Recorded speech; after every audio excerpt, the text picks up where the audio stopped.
계속 이어서 보겠습니다. 화재 예방법 36조고요. 이제 피난 계획의 수립 시행이라고 하는 제목 부분인데 일단 교재 내용에는 지금 없는 부분이긴 하네요. 이 부분이. 예.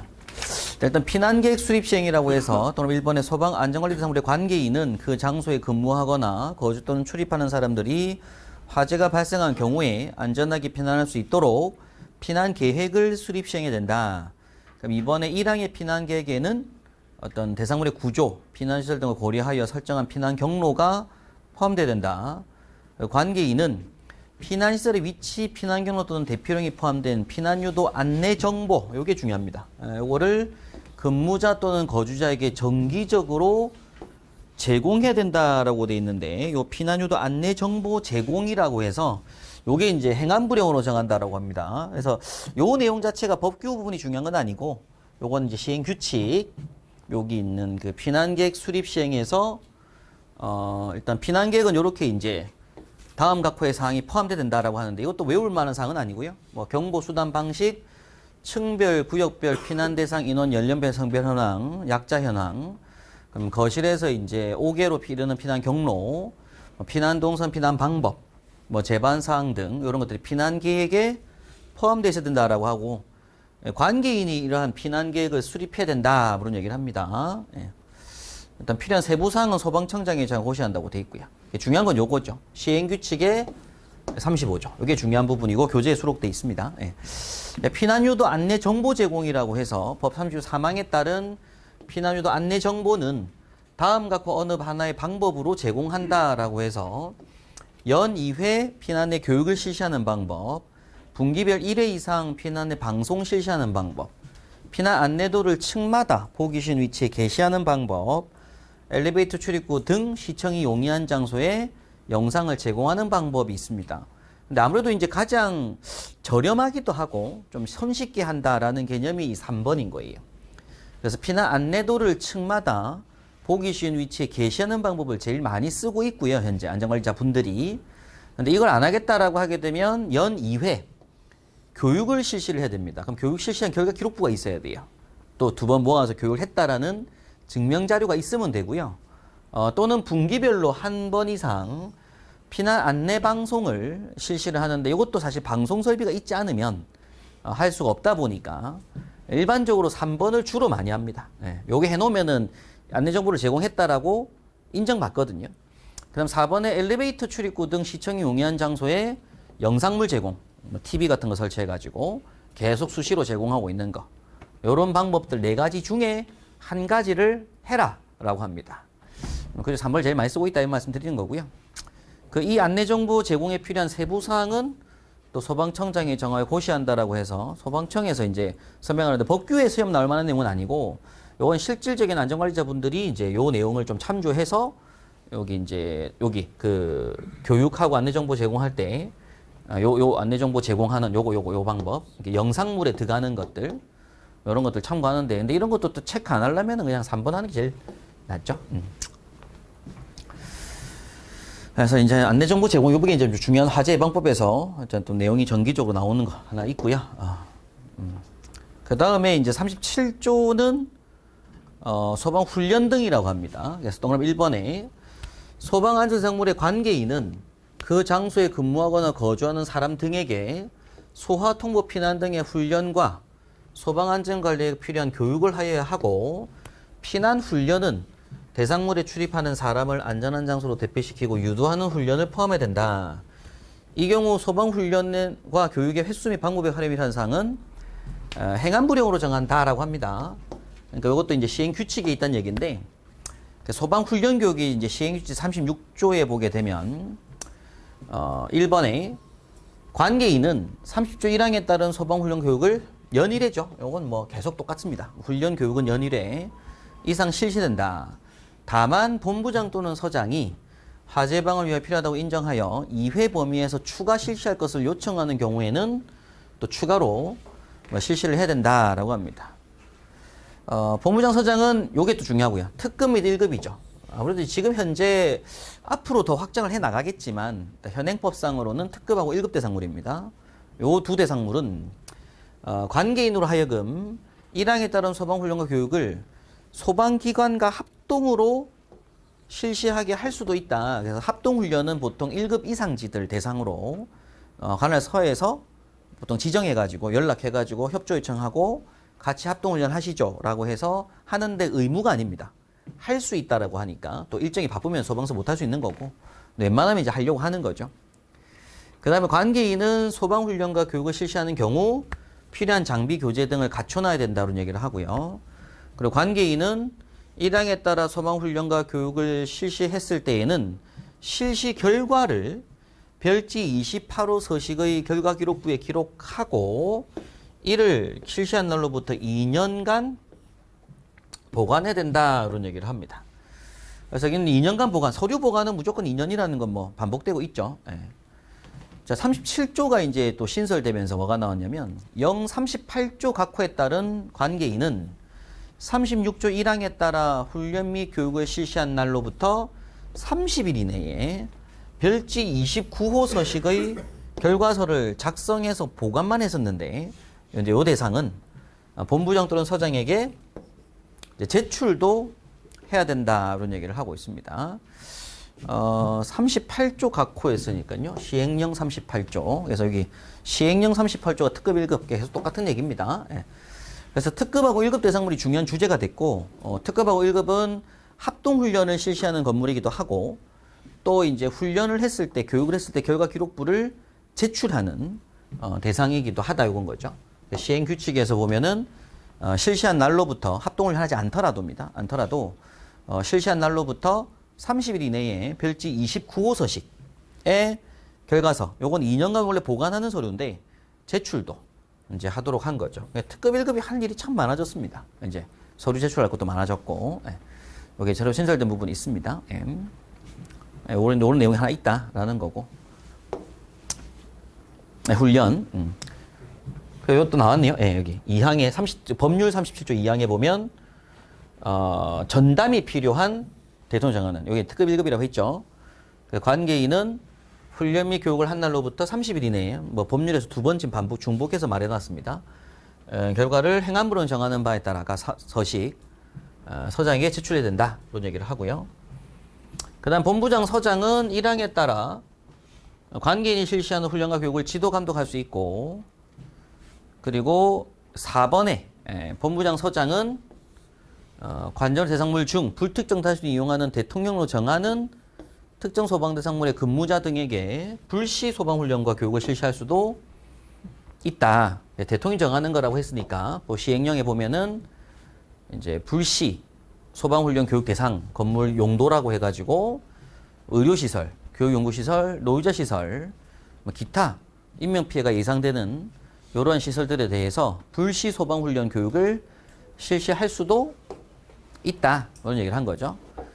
이 경우 본부장 서장은 그 특정 소방의 근무자 등의 불편을 최소화하고 안전 등을 확보한 대책을 마련해야 하며 교육 내용, 방법 및 절차 등은 또 행안부령 정하는 바에 따라 또 시행 규칙에 보면은 이제 불시 훈련할 때 사전 통지라고 해서 항상 10일 전까지가 기본입니다. 원래 원칙은. 그래서 10일 전까지 이런 교육훈련, 교육계획서를 통지를 해줘야 된다. 이런 얘기를 합니다. 그래서 그런 걸 이제 행안부령 정하는 바에 따라 사전에 통지해야 된다. 이런 얘기를 하는 거죠. 그리고 평가할 수 있다는 얘기까지 나오게 되고. 그래서 이제 소방교육훈련은 청장이 뭐 각 건물마다 할 수 없으니까 그래서 주제가 본부장 서장이라는 거 그거 한번 체크하시고 그 내용 관련 법률까지 한번 쭉 정한 겁니다. 공공기관은 뭐 공영주의 전한다 이런 얘기를 한 거니까 불시 소방훈련 내용인데 의미 없어요. 뭐 이런 걸 보실 필요는 없고. 그 다음에 이제 소방안전교육으로 넘어가는데 훈련이었습니다. 훈련 얘기였고 훈련 37조 38조는 교육입니다. 교육.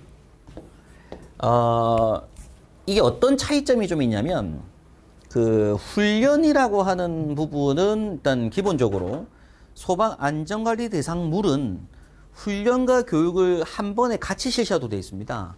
그래서 이제 훈련 및 교육 실시 결과 기록부라는 걸 만들어서 교육도 하고 훈련도 하고 그 결과를 하루 양식지 만들어 가지고 2년간 보관이에요. 그런데 3급에 해당되지 않는 거, 소방 안전관리 대상물에 속하지 않는 건물입니다. 이 얘기는 지금 말하는 건, 이제부터 말할 건.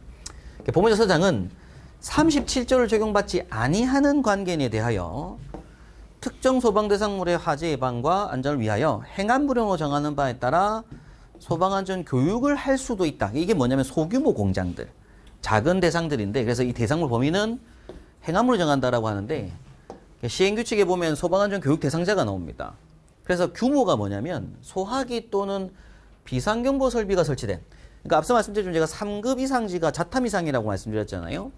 자탐이 연면적 600 이상인데 비상경보 설비만 설치된 현장은 3급에도 해당되지 않습니다. 그래서 건물에 보면은 그 발신기 있고 경종만 있는, 수신기 있고 한 건물, 감지기 없는 건물, 이런 건물은 3급도 해당이 안 돼요. 그래서 이제 그런 건물에 공장, 창고 등의 소형 대상물, 그 밖 관할 본부장 서장이 취하가 높다고 인정된 특정 소방 대상물, 요런 데 있는 사람들, 요것만 있는 건물, 시설, 요런 사람들을 대상으로는 뭐 하냐면은 소방서에서 이분들을 불러서 교육을 합니다. 네. 3급 이상지는 뭐였고요? 3급 이상지는 각자 자기 건물에 사는 거고, 교육 훈련들을. 3급이 안 되는 건물들은 관계인들을 뭐 한다고? 소방서로 부른다고요. 이게 보통 공단 지역에서 많이 합니다. 그래서 이제 소방서에서 관할 지역에 있는 소규모 공장들 주인들 보고 와서 교육받아라, 이렇게 소집해서 교육을 실시해요. 그래서 교육 대상자는 그 교육을 말하는 개념이고, 그래서 이제 교육이 이제 필요하다고 인정되는 사람, 이런 얘기를 합니다. 근데 이 사람들도 마찬가지 며칠 전까지, 10일 전까지로 돼 있죠, 그죠? 항상 그 소방 안전관리자들만 30일 전까지입니다. 나머지 전부 대상자가 10일 전까지라는 거, 그런 계획도 한번 보시면 될 것 같아요. 네. 자, 그 주제로 해서 이제 봤고요. 공공기관 소방안전관리는 보실 필요 없습니다. 이 내용은 넘어가셔야 될 것 같고. 자, 다음 주제입니다. 화재예방법 다음 주제. 40조 소방안전특별관리시설물이라는 용어를 또 만들었어요.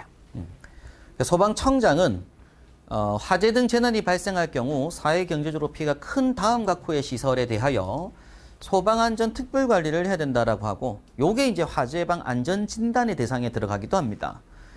특별관리 시설물이라고 해가지고 공항, 철도, 도시철도, 항만, 지정문화재, 산업기술단지, 산업단지, 초고층 건축물, 지형계 포크 건축물, 그리고 수용인원 1000명 이상 영화 사용관들, 전력통신지하고, 석유비축시설, 천연가스, 전통시장, 그 밖 대통령령 정하는 시설물이라고 해서 또 시행령에 보게 되면 먼저 나오는 게 이제 그 밖 되는 것들이 이제 점포가 500개 이상인 전통시장하고, 그 다음에 밑에 발전소하고, 가스 공급시설, 이런 물류시설 연면적 10만 이상, 이런 것들을 우리가 무슨 시설물로? 소방안전 특별관리시설물로 지정했다 이거예요. 그래서 소방특별관리시설물을 정해놓고, 이 시설물들은 소방청장이 이제 지정하게 된 거고요. 소방청장은 이제 1항에 따른 특별관리를 체계적으로 효율적으로 하기 위하여 시도지사와 협의하여 기본계획 포함하여 수립 시행해야 되고, 이 시도지사가 이제 자기 지역 내에 이런 게 있으면 그때 이런 시행계획을 세부 시행계획에 앞서 말씀드렸던 매년 수립하는 거, 거기에 좀 포함해서 수립 시행을 해놔야 된다, 이런 얘기를 하고 있습니다. 요게 이제 앞으로 이제 시행될 부분인데, 문화재 쪽에 좀 더 늘어난, 요게 이제 개정될 게 있는데 큰 의미는 없어요. 다 문화재. 외울 만한 사항들 아니어서.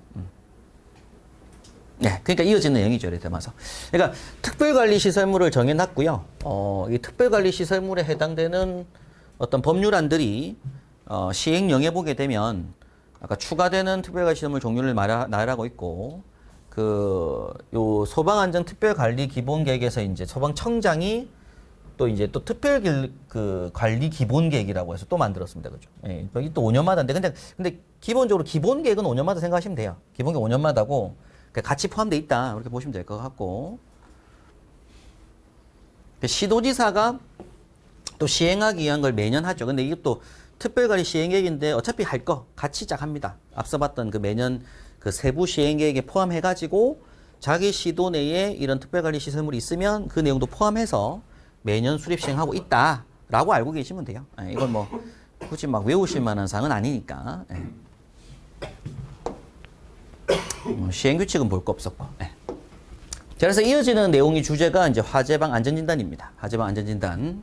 그래서 위 1번에 대통령 정하는 이 특별관리시설물들의 관계인은 화재방 및 안전관리를 체계적 효율적으로 수행하기 위하여 대통령을 정하는 바에 따라 소방기본법 40조에 따른 한국소방안전원이 주예요. 또는 소방청장이 지정하는 안전진단기관을 득하면 됩니다. 요것도 진단기관을 득할 수 있는 면허 사업 범위를 만들어서 로부터 정기적으로 화재방 안전진단을 받아야 된다.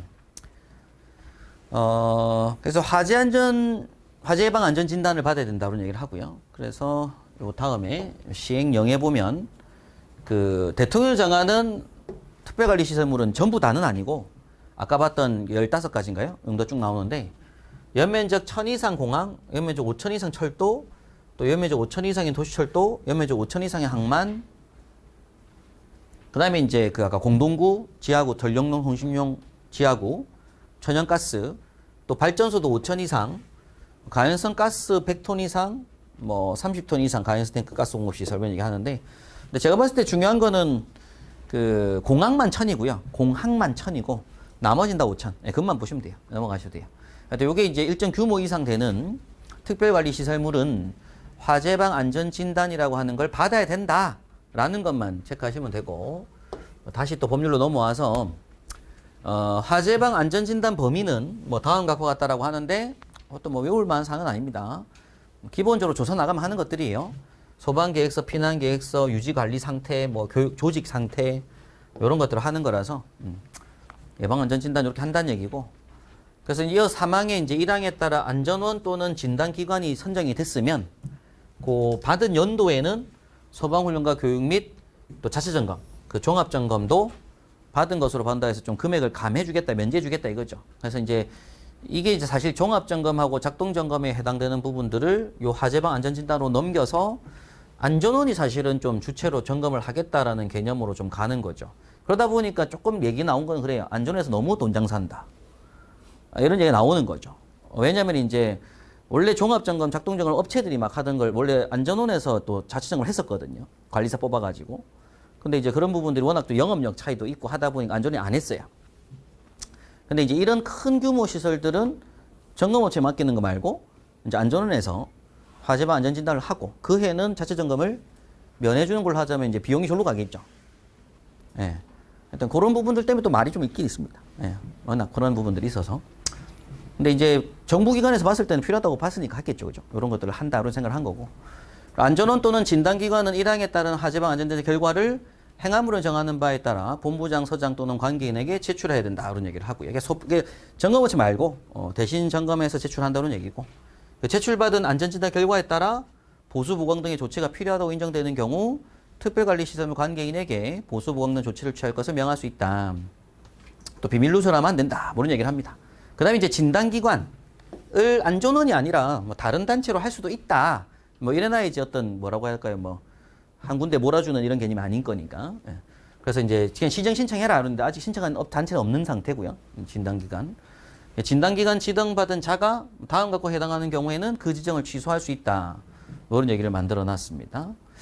그래서 관련된 내용들로 이제 화재방 안전진단 뭐 실절차가 나오게 되는데 관계인은 일단 완공검사를 받은 날로부터 5년이 경과한 날이 속하는 해에 일단 최초 화재방 안전진단을 받아야 되고, 그 다음에 받은 관계인은 안전등급에 따라 정기적으로 또 이제 안전을 받아야 된다 그런 얘기를 합니다. 그래서 이제 우수한 경우 6년, 뭐 5년, 4년이라고 돼가지고 주기가 4년, 5년, 6인 거죠.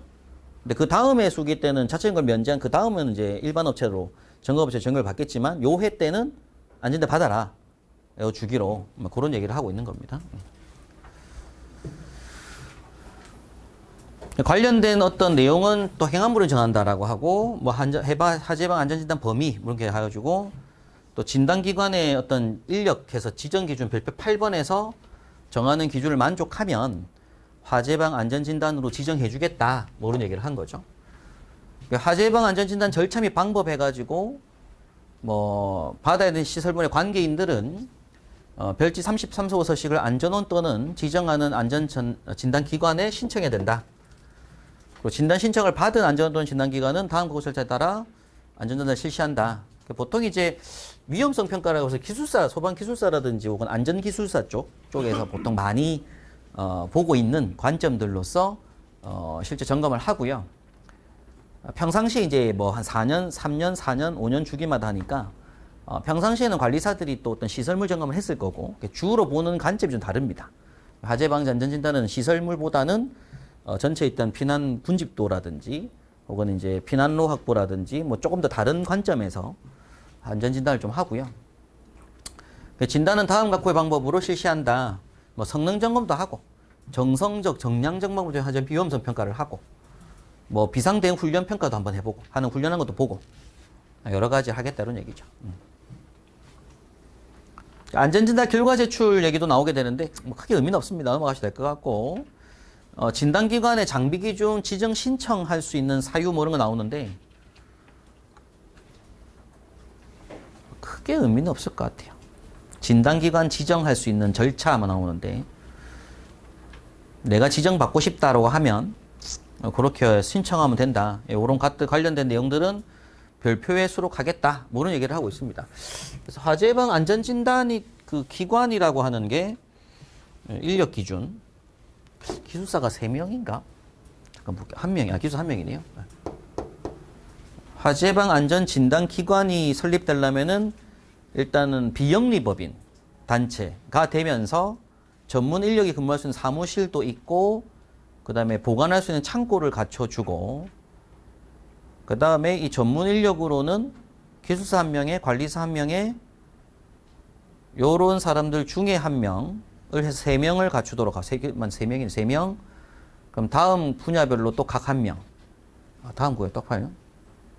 각 항목에 2 이상의 1명이 전용을 본다. 여기서 이제 다음 분야별로 각 1명 하려는 단체가 없긴 없겠네요. 그렇죠? 네. 아무튼 그렇습니다. 이렇게 해가지고 갖추면 화재방 안전진단을 하게 해주겠다. 뭐 이런 얘기를 하고 있습니다. 근데 안전원에서 하는 걸로 보면 돼요. 네. 그 다음 법률에서 보면은 제7장 보칙 보시게 되면은 화재 예방과 안전문화 진흥을 위한 시책 추진, 소방관서장은 뭐 국민의 화재 예방과 안전에 관한 의식을 높이고 화재 예방과 안전문화를 진행시키기 위한 다음 각 활동을 적극 추진해야 된다. 그런 얘기를 하고요. 관서장은 제도를 마련해 시행할 수 있다. 관서장은 뭐 체험시설을 또 설치 유지할 수 있다. 국가재생산체. 44조는 우수 소방대상물. 소방청장이 일단 요거는 소방청장입니다. 청장이 우수 소방대상물을 선정하여 표지 발급해주고 보상할 수 있다.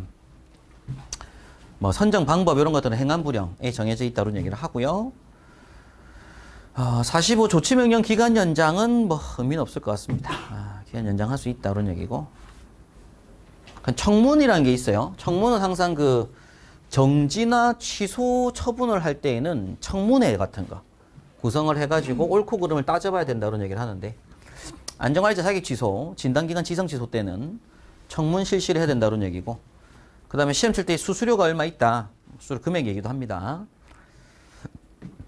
그 다음에 이제 권한의 위임 위탁이라고 해서 청장 또는 시도지사는 다음의 사항을 시도본부장 서장이 위임할 수 있다.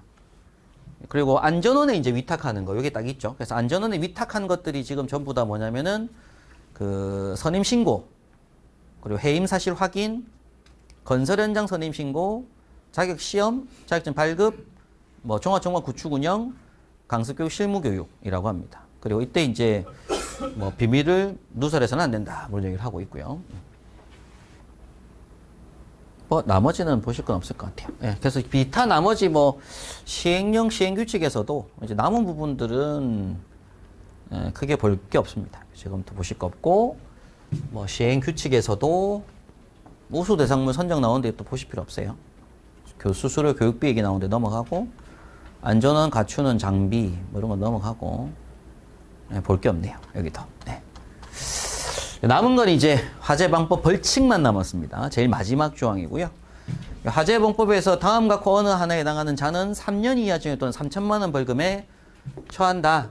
라고 해서 14조 1항 및 2항에 따른 조치명령을 정당성 없이 위반한 자. 이것 이제 그 화재안전 조사가 나왔어요. 이게 항상 그 3년에 3치 제일 큰데 요게 뭐냐면은 그 소방서에서 고치라고 한 명령, 수리하라, 개보수해라 요런 명령이 나오면 그 명령을 위반한 겁니다. 그러면 이제 제일 큰 걸로 3년에 3천 해놨기 때문에 무조건 따라야 된다 이런 거죠. 실제 의무적인 내용으로.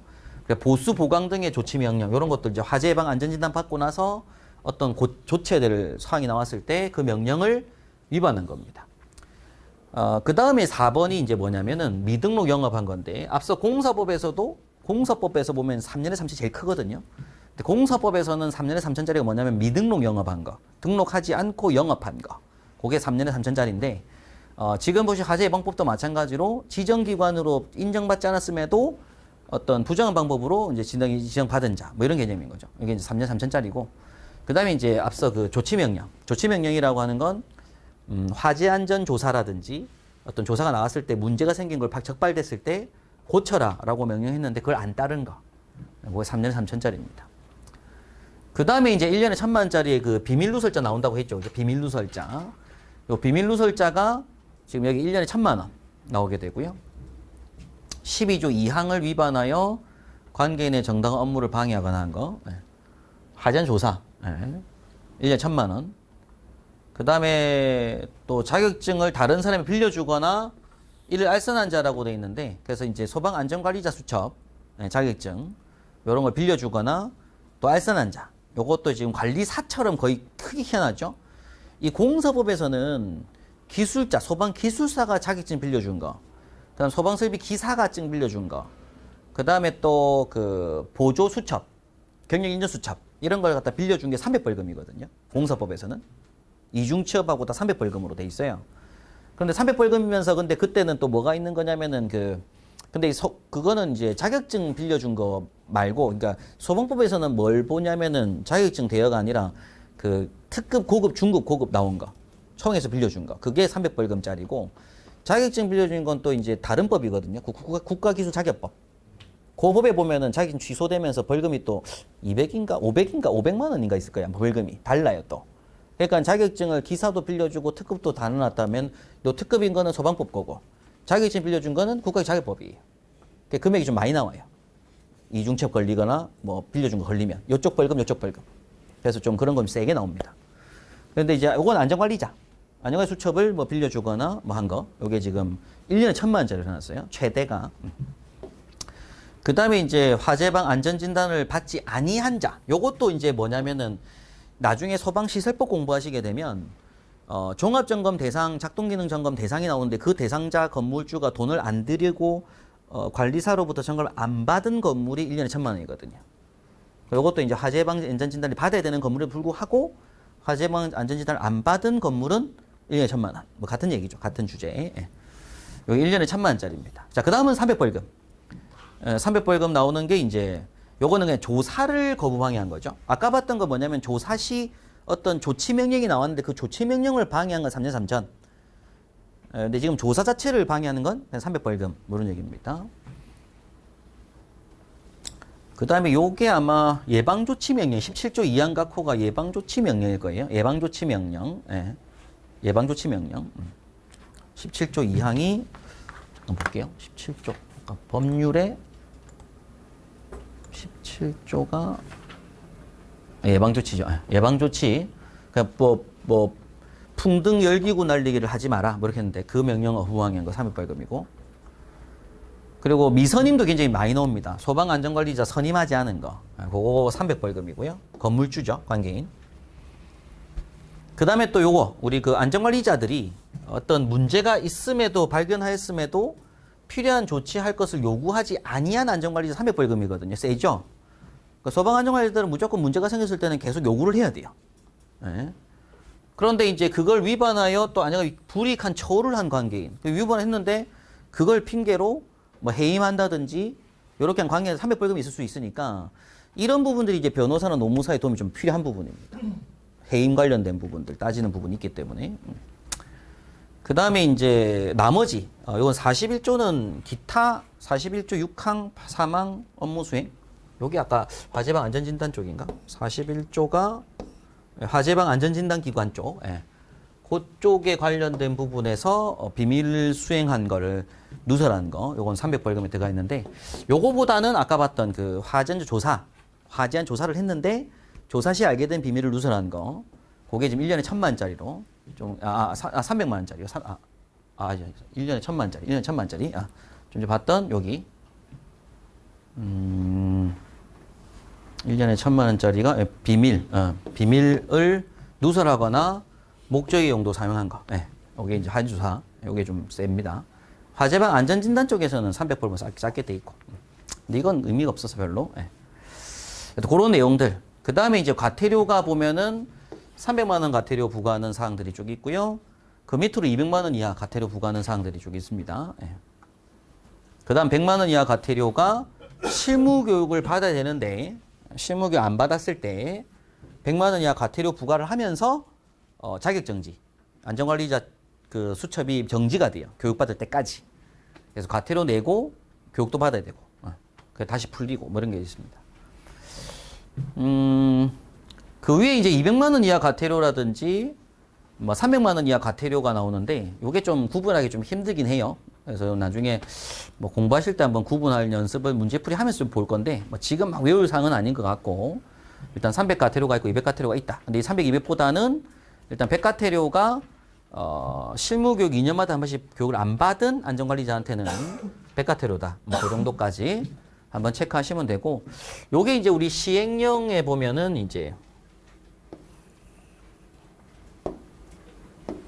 시행령 별표에 보게 되면 과태료 부과 기준이라고 해가지고,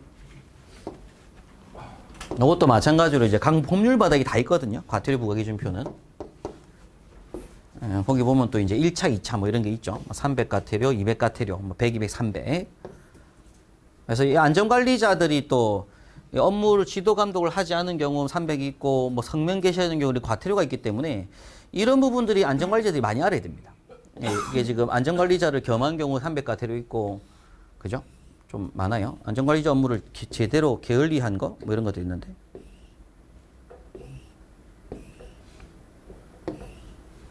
하여튼 보고서를 또 훈련 결과 제출 안 해도 또 깜빡하고 늦게 제출하면 늦게 제출했다고 또 50, 100, 200 과태료 생기거든요.